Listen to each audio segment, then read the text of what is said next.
రోజుల క్రితం CBI sit సుప్రీంకోర్టుకి 600 పేజీల ఛార్జ్ షీట్ అందివ్వడం జరిగింది. అందులో ఆశ్చర్యపోయేవి, బాధపడేవి, భయపడేటువంటి విషయాలు బయటపడ్డాయి. అందులో ప్రాముఖ్యంగా 0.1% కూడా నెయ్యిలో పాల పదార్థం వాడలేదు, రసాయనాలతో కూడినటువంటి నెయ్యిని మాత్రమే లడ్డూ ప్రసాదంలో వాడారని నిగ్గు తేల్చింది సిబిఐ సిట్తో పాటు సుప్రీంకోర్టుకు సంబంధించినటువంటి జడ్జిలు కూడా. ఇది అబద్ధం కాదు కదా. సిబిఐ సిట్ ఇచ్చినటువంటి ఛార్జ్ షీట్లో ఆధారాలతో కూడినటువంటి విషయం. సో నిజమే కాబట్టి జనాలకు తెలియాలి అనే ఉద్దేశంతో పెడితే మరి అంబటి రాంబాబు ఆగతాడా? రానున్న రోజుల్లో 5 సంవత్సరాలు మంత్రి పదవి కావాలి, అన్న దృష్టిలో పడాలి, అన్న సృష్టిలో పడాలి, మరి నేను కూడా ఎదగాలి, ఇలాంటి మంచి సన్నివేశం, మంచి సమావేశం ఉరికెత్తుకుంటూ పోయి అక్కడగాన ఏదో ఒకటి చేసేస్తే మనం జీవితంలో స్థిరపడిపోవచ్చు అనుకున్నటువంటి అంబటి రాంబాబు ఆలోచనలో ఎంత దిగజారిపోయాడో ఇప్పుడు నేను మీకు చూపిస్తాను.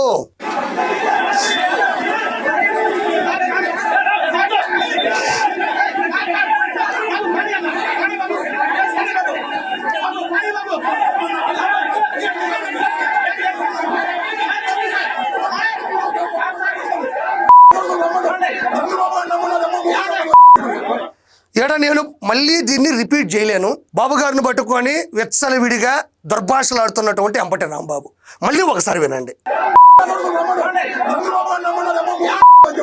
ఇక్కడ చూడండి ఎంత దారుణమైనటువంటి పదాలు ఇవి. 4 సార్లు ముఖ్యమంత్రి అయినటువంటి, 9 సార్లు శాసనసభ్యుడైనటువంటి నారా చంద్రబాబు నాయుడు గారికి సంబంధించినటువంటి, అంటే వీడు నేను తప్పక అనాలి, వీడు ఎలా మాట్లాడినాడో ఒకసారి చూడండి. శాంతి భద్రతలకు ఆటంకం కలగకూడదు, ఏమాత్రం పర్మిషన్ లేకుండా అక్కడికి వచ్చినాడు, మందిని పోగేసి అక్కడ ఇబ్బంది పెట్టేటువంటి ప్రయత్నం అంబటి రాంబాబు చేస్తే దానికి సంబంధించి కేవలం జగన్మోహన్ రెడ్డి దృష్టిలో సృష్టిలో పడాలని ఎంత దారుణమైన మాటలు మాట్లాడుతున్నాడో ఒకసారి చూద్దాం. నేను పదే వినిపించదలుచుకోలేదు, 2 సార్లు చూపించాను అంతే. నేను ఇక్కడ ప్రజలను అడిగేది చిన్న విషయం. అంబటి రాంబాబుని కానీ జగన్మోహన్ రెడ్డిని కానీ ఖచ్చితంగా ఇది మోటివేషనే. ఇంత చిన్న విషయానికి ఇంతంత పెద్ద మాటలు, అహంకారంతో కూడిన లంకార సంబోధనలు, అహంకారంతో కూడినటువంటి లంకార సంబోధనలు, ఎంత దారుణమైనటువంటి మాటలు ఇవి. ఎవరైనా ఇవి వింటే జీర్ణించుకోగలరా? నేను ఒకటే జగన్మోహన్ రెడ్డిని స్ట్రైట్ గా ప్రశ్నిస్తా ఉండా. సమయంను పాటించాలి, ఏ నాయకుడికైనా సమయం ఉండాలి.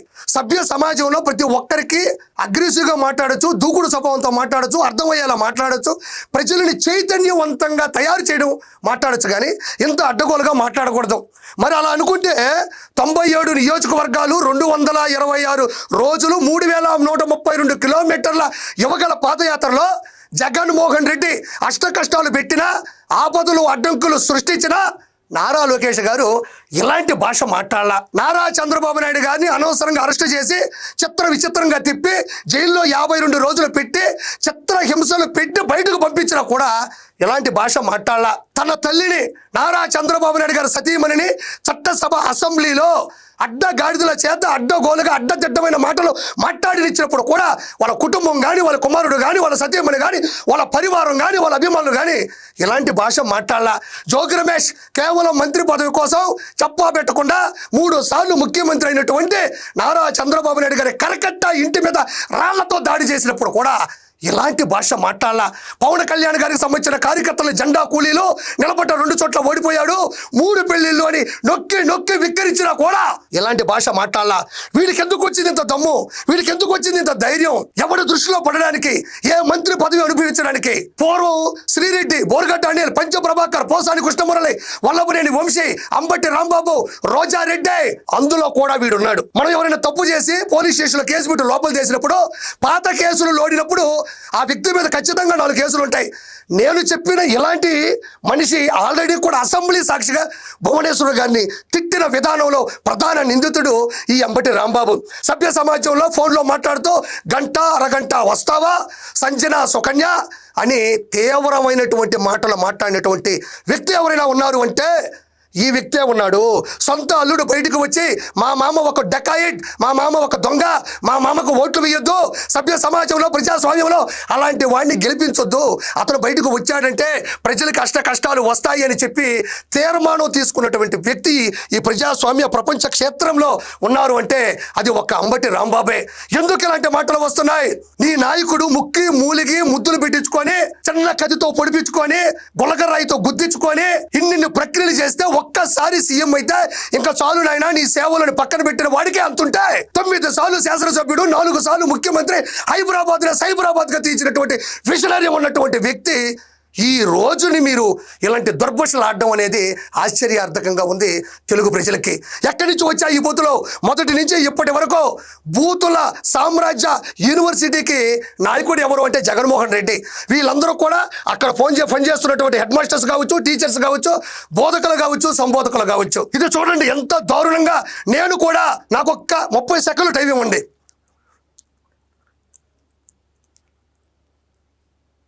నేను తిట్టా, బండ బూతులు తిట్టా, భయంకరంగా తిట్టా, నాలో నేను తిట్టుకున్నా.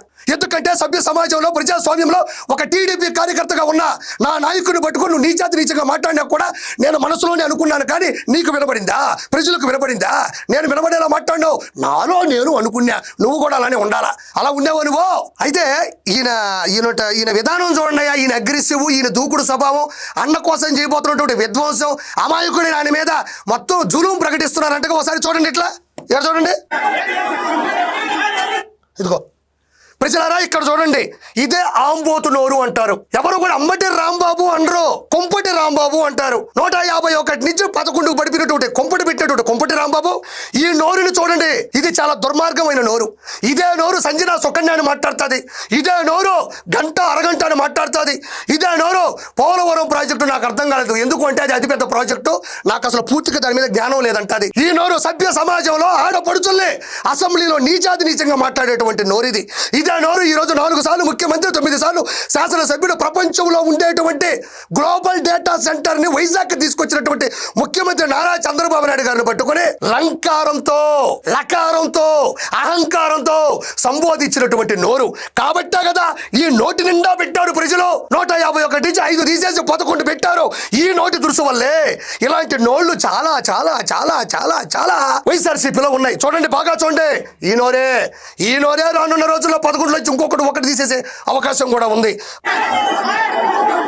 ఇదిగో ఇక్కడ చూడండి, ఈయన తలకాయ బయట పెట్టి మరి అంటే ఉద్యమం చేస్తుంది ఎవరు, పోరాడుతున్నది ఎవరు అని జగన్ తెలియాలి కదా. అక్కడ స్క్విడ్ గేమ్ ఆడుతూ ఉంటాడు. మీరు నెట్ఫ్లిక్స్లో ఉంటే స్క్విడ్ గేమ్ చూడండి. ఆయన ఒక 20 కెమెరాల సాక్షిలో చూస్తూ ఉంటాడు మనోడు ఎంత కష్టపడుతున్నాడు, ఎన్ని మార్కులు వేయాలని. వాటిలో ఈయన అని తెలియాలి కదా. ఈయన డైలాగులు రాసుకున్నాడు కదా బూతులు తిట్టాలని. కాబట్టి తలకాయ బయట పెట్టాడు. నేనే గనక కార్యకర్త కిరాకార్పి గనక అక్కడే ఉండుంటే ఈ జుట్టు పట్టుకుని బయటికి లాగి ఆ తలకాయని అరచేతిలో పెట్టుకుని బాలయ్య బాబు అఖండ సినిమాలో మాదిరి పరదృష్టి, నరదృష్టి, సమస్త దృష్టి నసి అని పడేస్తే కల్తీని ఈ ఫ్లెక్సీకి దట్టుకుని కింద పడేవాడివి కొడకా. గుర్తుపెట్టుకో, ఖచ్చితంగా నీ మీద చర్యలు తీసుకుంటారు. నీలాంటి సభ్య సమాజంలో తలదించుకునే విధంగా మాట్లాడే నీలాంటి వాళ్ళకి కఠిన శిక్షలు పడతాయి.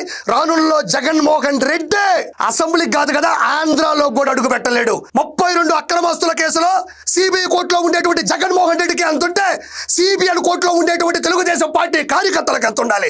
పశువులకు మీకే అంతుంటే పసుపు సైన్యానికి మాకెంత ఉండాలి? చూస్తారుగా రానున్న రోజుల్లో మీ బతుకు, మీ భవిష్యత్తు జీరో. కాబట్టి ప్రజలారా, నేను ఇలాంటి భాష మాట్లాడాలంటే మాకు చిన్నప్పటి నుంచి గ్రామం నుంచి వచ్చినవి మాకు బూతులొచ్చు. కానీ మా నాయకుడు అలా మమ్మల్ని ముందుకు తీసుకెళ్ళాడు. కాబట్టి ఖచ్చితంగా మీరే ఈ వీడియోను చూసి నిర్ణయాన్ని కామెంట్ రూపంలో పెట్టవలసిందిగా మనస్ఫూర్తిగా కోరుకుంటున్నాను.